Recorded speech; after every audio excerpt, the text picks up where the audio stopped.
A revisão do direito da licença maternidade para mães com bebês prematuros é uma questão urgente e está aguardando apreciação no Congresso Nacional. Os cuidados das mães com os bebês em casa depois da alta hospitalar são fundamentais para evitar complicações de saúde.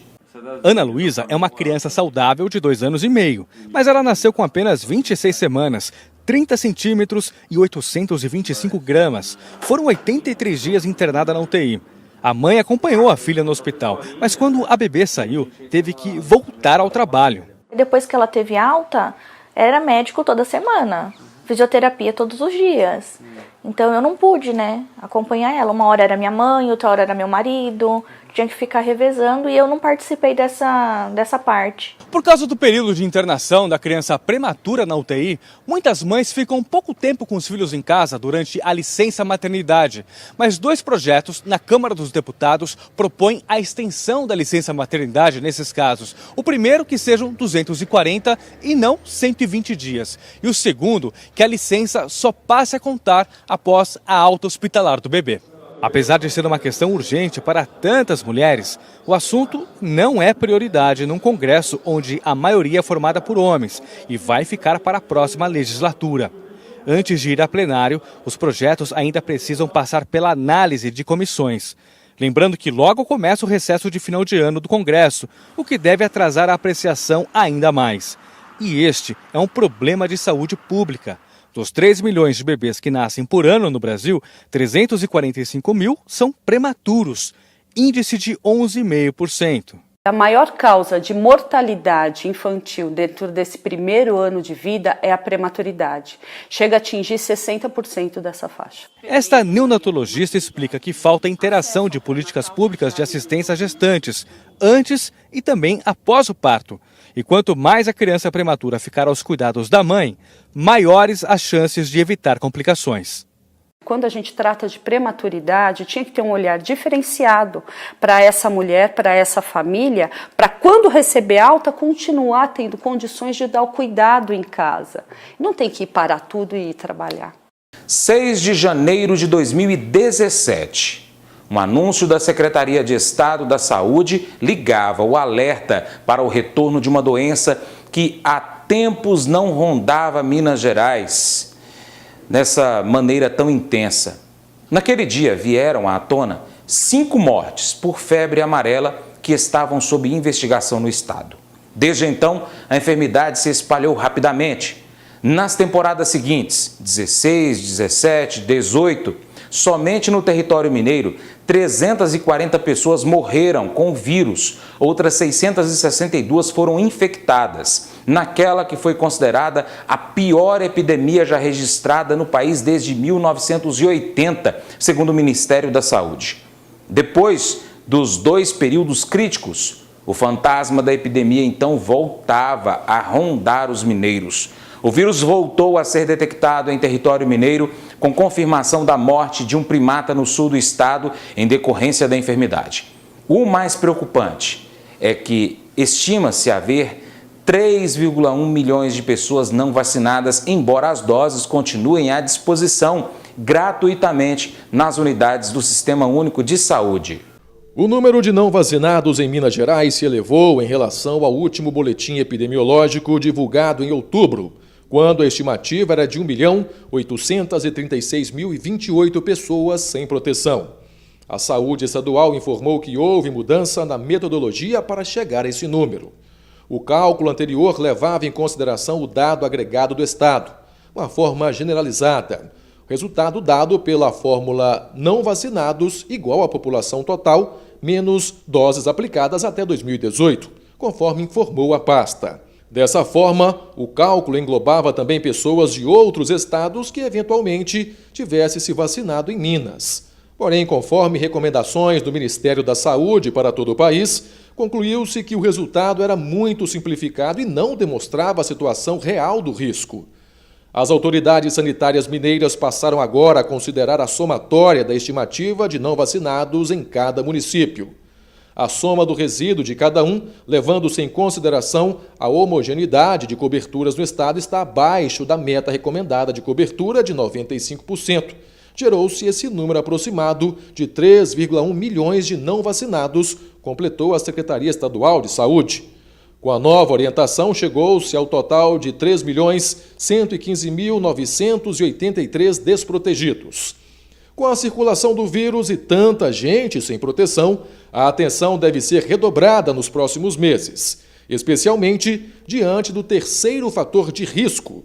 O calor, aliado à chuva, faz com que a proliferação dos mosquitos transmissores da forma silvestre seja mais rápida. Além disso, tradicionalmente, os casos de febre amarela silvestre aumentam entre dezembro e março. Na temporada 2018-2019, não há casos confirmados da doença em Minas, mas comprovou-se que a morte de um primata em Varginha, no sul do estado, foi provocada pela virose, indicando o retorno da circulação do vírus em Minas Gerais. Ainda estão sendo apuradas mortes de macacos em 104 municípios. Em outras 32 cidades, onde se descobriram primatas mortos, as causas foram indeterminadas, pois não houve coleta de amostras. Vale lembrar que as mortes de animais antecedem a de humanos e servem como sentinela para alertar sobre a circulação do agente causador. Com a constatação de que a cobertura vacinal ainda está bem abaixo da meta de 95%, as atenções se voltam para as parcelas da população mais vulneráveis. A faixa etária que menos se protegeu foi entre 15 e 59 anos, que, de acordo com a Secretaria de Saúde, foi exatamente a mais acometida pela epidemia na temporada 2017 e 2018. Entre os 853 municípios de Minas, 19,81%, 169, não alcançaram 80% de cobertura vacinal. Outros 27,19%, ou 323 municípios, têm entre 80% e 94,99% da população vacinada. Com mais de 95%, estão apenas 42,32% das cidades mineiras, 361. E agora vamos ver o que mais foi destaque no dia de hoje em nosso Giro de Notícias. O ministro do Interior da França, Christopher Castaner, anunciou nesta quarta-feira, dia 12, que o governo decidiu reforçar o seu nível de alerta antiterrorista após um atirador atacar um mercado de Natal em Estrasburgo. O número de vítimas do ataque da terça-feira voltou a ser revisado, sendo 2 pessoas mortas e 14 feridas, segundo o novo balanço divulgado pela administração. Criminosos metralharam o carro de um empresário em um arrastão na Barra da Tijuca, na zona norte do Rio de Janeiro. Armas de grosso calibre foram usadas pelos criminosos.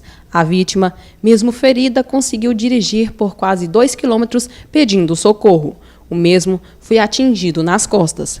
A vítima foi cercada por mais de 10 criminosos em 3 carros na rua Gonçalves Crespo. Alguns estavam encapuzados e armados com fuzis. Todo ano, em meados de dezembro, chega a época da chuva de meteoros geminídeas, a última do ano. Essa é uma das poucas chuvas intensas que são favoráveis de se observar no hemisfério sul. Então, é uma chance para não se desperdiçar se o tempo colaborar. A chuva ocorre como o nome indica, partindo da constelação de Gêmeos. O radiante fica alto lá pelas 23 horas, mas isso não significa que você precisa esperar até esse horário para ver. Antes, é possível avistar meteoros cruzando o céu, mas certamente, depois das 23 horas, a quantidade deve aumentar. O pico dessa chuva deve ocorrer na virada do dia 13 de dezembro para 14 de dezembro. Seu Jornal da Cidade está chegando ao fim. Fique aí, ligadinho na TV Minas Brasil, seu televisor, pelo nosso portal, na nossa página do Facebook, também pelo YouTube, o canal Jornalismo Paracatu lá no YouTube. A tela da TV Minas Brasil é o seu canal de comunicação. Participe, mande suas mensagens para a gente. O WhatsApp é o 38 998 956286. Mais notícias com João Paulo Marques no Minas Brasil Notícias, 7 da noite. Obrigado pela sua atenção, uma ótima tarde, que Deus te abençoe e até o próximo encontro.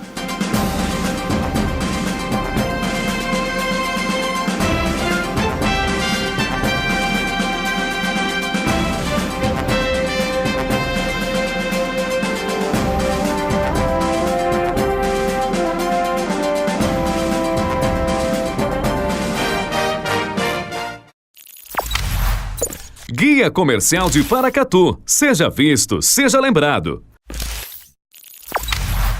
Para quem busca empréstimo consignado com as melhores taxas do mercado e sem burocracia, a XM Cred é a solução. Empréstimo para aposentados, pensionistas do INSS e servidores federais. Ao montar o seu escritório, procure a RS Móveis. Toda a linha completa para o seu escritório com móveis de qualidade e um atendimento personalizado. RS Móveis, Rua Paulo Camilo Pena, número 171, Centro. Tudo para alegrar o seu dia você encontra no Viveiro de Mudas Marabá. Plantas ornamentais, frutíferas e arbustos. Fazemos manutenção e projetos de jardim. Rua Gastão Pereira Gonçalves, número 126. Na Martã Móveis você encontra tudo para deixar a sua casa ainda mais bonita. Trabalhamos com decoração, design de interiores e móveis de luxo. Martã Móveis, Requinte Bom Gosto, Rua Joaquim Murtinho 515.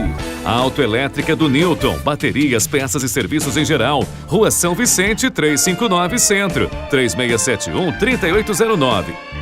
Cantina da Benta oferece para você o melhor da comida caseira com o melhor preço. Aliamos sabor e qualidade em um cardápio balanceado para suas refeições. O lugar certo para você e sua família. Trabalhamos com self-service no quilo ou à vontade. Venha experimentar. Servimos Marmitex para empresas. Cantina da Benta, 3671-3714. Rua Boa Vista, 1262, Bela Vista, ao lado da rodoviária.